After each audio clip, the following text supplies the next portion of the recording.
हम भी उससे वैसा ही वसूलेंगे, यानी कि जो हमसे जितना लेगा उससे हम भी इतना लेंगे।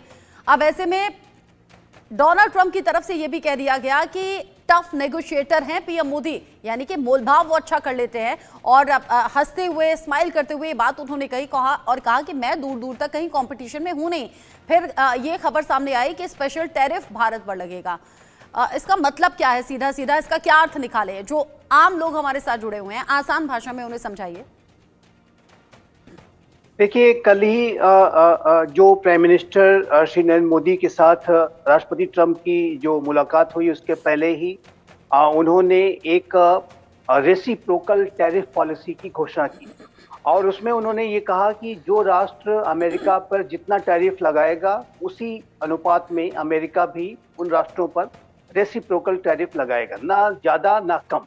उन्होंने इस तरीके की जो एक जनरलाइज्ड जो पॉलिसी की जो घोषणा की, उस पर अपने दस्तखत किए। और जाहिर है कि ये जो पूरी जो टैरिफ जो रिजीम है उसके संदर्भ में अमेरिका की तरफ से एक ये बदलाव किया गया है। और जाहिर है कि भारत और अमेरिका के बीच में भी इस जो पॉलिसी का जो असर पड़ेगा, जो टैरिफ रिजीम जो भारत जो फॉलो करता है और अमेरिका के बीच में जो सिस्टम है टैरिफ का, उसके ऊपर अनेक विषयों पर जो एक रिव्यू होगा।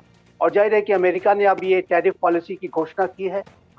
भारत भी अपनी टैरिफ पॉलिसी के संदर्भ में अपने निर्णय लेने के लिए स्वतंत्र है और भारत इस संदर्भ में अपने जो निर्णयों के जो राइट्स को रिजर्व रखता है।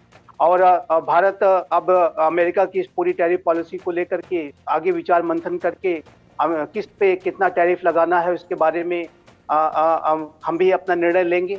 और भारत और अमेरिका के संबंधों के संदर्भ में मैं एक बात स्पष्ट रूप से कहना चाहता हूं कि ये जो भारत और अमेरिका की जो पार्टनरशिप है, इसमें स्ट्रेटेजिक ऑटोनॉमी जिसको रणनीतिक स्वायत्तता कहते हैं, वो उसको भारत पूरी तरह से एक्सरसाइज करता है। और भारत और अमेरिका के बीच में कोई अलायंस का रिलेशनशिप नहीं है। अमेरिका ने अगर कुछ निर्णय लिए हैं तो भारत भी अपने निर्णयों को लेने के लिए स्वतंत्र होगा। और लेकिन भारत इस बात की पूरी कोशिश करेगा, और जैसा कि कल दोनों नेताओं के बीच में बातचीत से ये स्पष्ट हुआ कि डोनाल्ड ट्रंप ने भी कहा कि दोनों राष्ट्र जो ये नए बदलाव हम कर रहे हैं उसके बारे में जो है साथ मिलकर के काम करेंगे और एक विन विन सिचुएशन किस तरह से पैदा की जाए। यदि अमेरिका भारत से लाभ लेना चाहता है तो भारत को अमेरिका से कैसे लाभ मिले और भारत को भी कोई नुकसान ना हो, अमेरिका को दोनों देश अपना फायदा देख रहे हैं और दोनों देश जहां फायदे पर सहमत रहे वहीं डील आगे बढ़ रही है, कदम आगे बढ़ रहे हैं। साथ ही साथ बड़ी इंटरेस्टिंग तस्वीरें भी सामने आ रही हैं। तस्वीरें कुछ ऐसी जिसमें पीएम मोदी अगर चेयर पर बैठ रहे हैं तो चेयर देते हुए डोनाल्ड ट्रंप नजर आते हैं, वो उठ रहे हैं तो चेयर वो हटाते हुए नजर आ रहे हैं। साथ ही डोनाल्ड ट्रंप कह रहे हैं कि पीएम मोदी से कि वी मिस्ड इट, यानी कि हमने आपको बड़ा याद किया।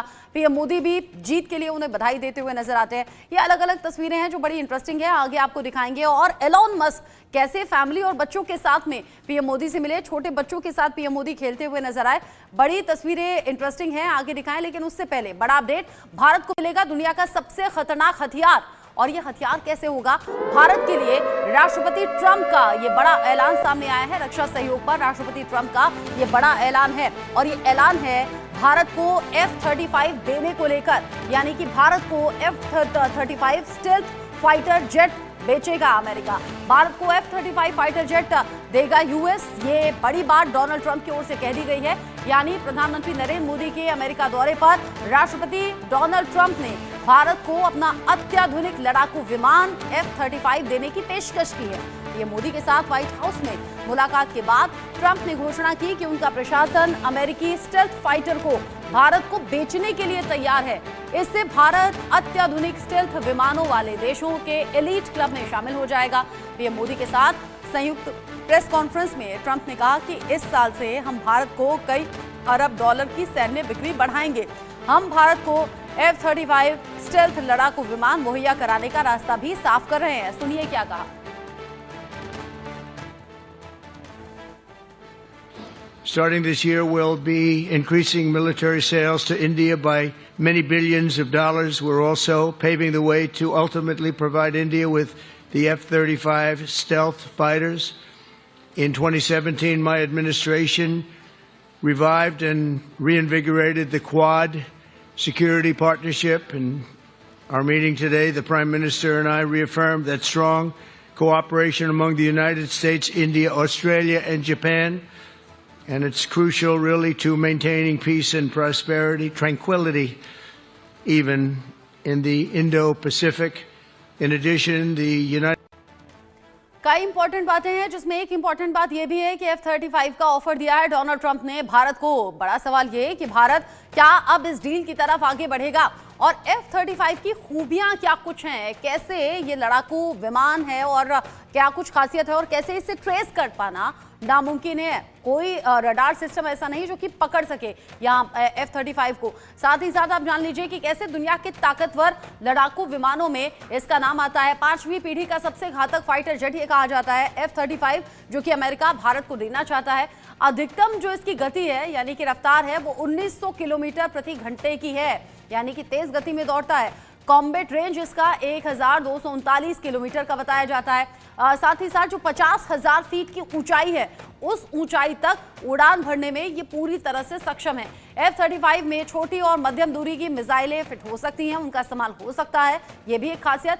साथ ही साथ स्टील टेक्नोलॉजी का इस्तेमाल भी इसमें किया गया है, यानी कि अपने आप में तमाम खासियत समेटे। और सबसे बड़ी खासियत रडार की पकड़ में नहीं आता है F-35, यानी कि रडार में पकड़ नहीं आएगा, यानी कि कोई भी ट्रेस नहीं कर पाएगा। एयरक्राफ्ट कैरियर से भी उड़ान भरने में ये सक्षम है। ग्राउंड स्ट्राइक मिशन के लिए खास तौर पर इसे डिजाइन किया गया है, इसे बनाया गया है और दुनिया के ताकतवर लड़ाकू विमानों में से एक कहा जाता है F-35 फाइटर जेट, जिसका ऑफर दे दिया है डोनाल्ड ट्रंप ने पीएम मोदी को। अब किन किन देशों के पास 5th जनरेशन के लड़ाकू विमान है ये भी जान लीजिए आप, और साथ ही साथ किन किन देशों के पास F-35 है। अमेरिका के पास तो ऑब्वियस सी बात है।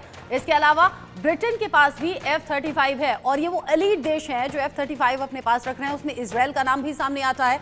इजराइल भी F-35 के साथ पूरी तरह से सक्षम है। इसके अलावा जापान के पास भी ये F-35 लड़ाकू विमान है, यानी कि यहाँ अलग अलग देशों ने अपनी वायु सेना को ताकतवर बनाया हुआ है। ऑस्ट्रेलिया का नाम भी उन्हीं देशों में आता है, इटली भी उसमें शामिल है। इन सभी देशों के पास में F-35 है और इसके अलावा नॉर्वे भी उन देशों में आता है जहां पर F-35 शामिल है, यानी कि वायुसेना की ताकत बढ़ाता है। नीदरलैंड्स में भी F-35 मौजूद है और इन सभी देशों को देखते हुए भारत के लिए भी ये खास जरूरी है। दक्षिण कोरिया में भी F-35 मौजूद है और कनाडा के पास भी F-35 की ताकत है। अब आप समझिए कि ये सभी वो देश हैं जिनके पास F-35 ऑलरेडी मौजूद है और भारत जो कि अलग अलग चैलेंजेस से जूझ रहा है, चीन पाकिस्तान से तो जूझ ही रहा है, बांग्लादेश में पिछले कुछ दिन से अपने तेवर तीखे कर रहा है, बदल रहा है। ऐसे में F-35 कितना ज्यादा जरूरी है ये समझेंगे यूके देवनासर आपसे। F-35 ऑफर हो गया है डोनाल्ड ट्रंप की तरफ से, लेकिन क्या भारत को इस तरफ डील में कदम आगे बढ़ाने चाहिए? साथ ही दूसरा मेरा बड़ा और अहम सवाल, इन सभी देशों के पास में F-35 है, भारत के लिए ये कितना ज्यादा जरूरी? बहुत ही अहम सवाल है। देखिए, भारत इंडियन एयरफोर्स जो है फिलहाल थोड़े से टेक्निकल इश्यूज की वजह से थोड़ा सा डिफिकल्ट फेज से गुजर रही है। हमारा जो लक्ष्य है भारत सरकार का लक्ष्य है कि इंडियन एयरफोर्स में 42 फाइटर स्क्वाड्रन होने चाहिए, लेकिन पिछले कुछ सालों से क्योंकि हमने विदेश ना भारत में तेजस को आगे बढ़ा पाए हैं और ना ही विदेश से आयात किया है, फाइटर स्क्वाड्रन्स की संख्या कम होते होते 30 हो गई है। तो इस साल भी 2 पुराने बिज MiG-21 स्क्वाड्रन के बिज वेरिएंट 2 स्क्वाड्रन्स को नंबर प्लेट करने का प्लान है। तो हमारे पास संख्या कम होते होते 28 हो रही है। भारत सरकार कोशिश कर रही है कि 114 मल्टी रोल फाइटर एयरक्राफ्ट को विदेश से आयात करे, लेकिन ये बहुत लंबा प्रोसेस है और इंडियन एयरफोर्स जो है वो जाहिर बात है चाहेगी कि स्टेल्थ विमान भी हमारे पास हो 5th जनरेशन के। इसका बहुत बड़ा कारण है कि जब चीन के साथ टेंशन हो गया था तो उसके बाद चीन ने तिब्बत में अपने F-20 स्टेल्थ फाइटर विमानों को डिप्लॉय कर दिया था और अब ये भी सुनने में आ रहा है कि चीन ने पाकिस्तान को F-35 स्टेल्थ फाइटर एयरक्राफ्ट देने का मन बना लिया है। तो अगर चीन J-20 डिप्लॉय करता है तिब्बत में और पाकिस्तान को भी कुछ F-35 मिल जाते हैं, तो इंडियन एयरफोर्स में भी जाहिर बात है उसका एक काउंटर होना चाहिए। हाँ, जैसा कि हमने बेंगलुरु एरो शो के दौरान देखा, दो बहुत ही स्ट्रॉन्ग कंटेंडर्स हैं। अमेरिका ने F-35 को प्रेजेंट किया है और रूस ने सुखोई 57 का बहुत ही शानदार डेमोन्स्ट्रेशन दिया है। तो Bharat, ministry of defence, Indian air force को डिसाइड करना है कि सुखोई 57 और F-35 में से कौन सा भारत लेना चाहेगा। देखिए, थोड़ा राजनीतिक एंगल भी आ जाता है। मैं 1 मिनट में बताना चाहता हूं कि जब पिछली बार भारत ने रशिया से S-400 खरीद लिया था, एयर डिफेंस मिसाइल सिस्टम, तो अमेरिका ने भारत के ऊपर काटसा लगाने की धमकी दी थी। लेकिन उसके बाद राजनीतिक कारणों से अमेरिका ने काटसा जो है, जो कि अमेरिका का एक तरीका है दबाव बनाने का, countering American adversaries through sanctions, फिर अमेरिका ने काटसा हटा लिया भारत के ऊपर। लेकिन भारत के ऊपर अमेरिका लगातार दबाव बनाता रहता है। जैसे अभी चाबहार पोर्ट है, वहां पर हमने इन्वेस्टमेंट की है तो अमेरिका थोड़ा नाराज है। तो अब भारत भविष्य में शायद S-500 की डील साइन करने का मन बना रहा है रूस के साथ। तो अमेरिका अगर F-35 दे रहा है तो पृष्ठभूमि से फिर से वो ये शर्त लगा देगा कि भारत को अमेरिका F-35 तो दे देगा, लेकिन भारत ना ही सुखोई 57 या S-500 air defence missile system रूस से खरीदे।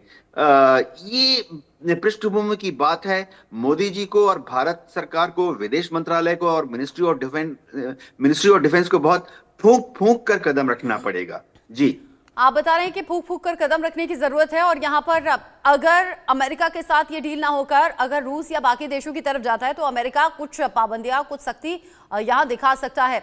संजीव श्रीवास्तव जी, यहाँ भारत को रिश्ते भी देखने हैं, अपना फायदा भी देखना है, अपनी ताकत को भी बढ़ाना है, तो सही ऑप्शन है क्या? देखिए, जैसा कि मैं कह रहा था कि भारत अपनी डिफेंस प्रोक्योरमेंट की जो पॉलिसी है उसमें भी स्ट्रेटेजिक ऑटोनॉमी को एक्सरसाइज करता है। और भारत जब कभी भी ये कोई निर्णय लेता है, वो अपनी राष्ट्रीय रक्षा की जो आवश्यकताएं हैं, जो नेशनल जो डिफेंस के रिक्वायरमेंट्स हैं, उसको टॉप कंसिडरेशन में रखता है। और जाहिर है कि उसकी जो कॉस्ट बेनिफिट एनालिसिस के आधार पर भी जो कॉम्पिटिटिव बिडिंग होती है, उसमें भी अनेक चीजों को ध्यान में रखा जाता है। ये जो प्लेटफॉर्म्स आ रहे हैं, वो भारतीय जो है सुरक्षा के जो रिक्वायरमेंट्स हैं उसमें कितना खरा उतरते हैं, अनेक पैमाने पर इसका पूरा असेसमेंट किया जाता है, व्यापक प्रक्रिया होती है और उसके बाद ये निर्णय लिए जाते हैं। लेकिन मैं इसको फिर से एम्फसाइज करूंगा कि भारत ऐसे निर्णय किसी दबाव में आकर के न तो लेता रहा है न तो लेगा। राफेल फाइटर जेट्स को लेकर के जो भारत ने निर्णय लिया था, वो अपनी स्ट्रेटेजिक ऑटोनॉमी को एक्सरसाइज करते हुए लिया था। मुझे अच्छी तरह से याद है कि जब ये भारत ने राफेल का जो फाइटर जेट को एक्वायर करने का जो निर्णय लिया था, जो कि फ्रांस का एयरक्राफ्ट है, तो ऐसे में उस समय के जो भारत में एम्बेसडर थे अमेरिका के, उन्होंने एक अपना रेजिग्नेशन भी दिया था। हालांकि उन्होंने ये नहीं कहा था कि इसकी वजह से वो रेजिग्नेशन दे रहे हैं, लेकिन अमेरिका की तरफ से संकेत दिए गए थे कि अमेरिका इसको लेकर के खुश नहीं है कि भारत ने अमेरिका के फाइटर जेट्स को क्यों नहीं चुना, और फ्रांस के फाइटर जेट को उसने चुन लिया। रशिया का भी जाहिर है कि उसमें एक प्रस्ताव था, लेकिन रशिया को भी हमने नहीं चुना। तो जाहिर है कि भारत अपनी स्ट्रेटेजिक ऑटोनॉमी को ध्यान में रखते हुए अपनी डिफेंस प्रोक्योरमेंट पॉलिसी को जो है संचालित करता है। क्योंकि भारत अमेरिका का स्ट्रेटेजिक पार्टनर भी है, ऐसे में अमेरिका को भी बहुत सी चीजें ध्यान में रखनी होंगी और यहाँ ध्यान में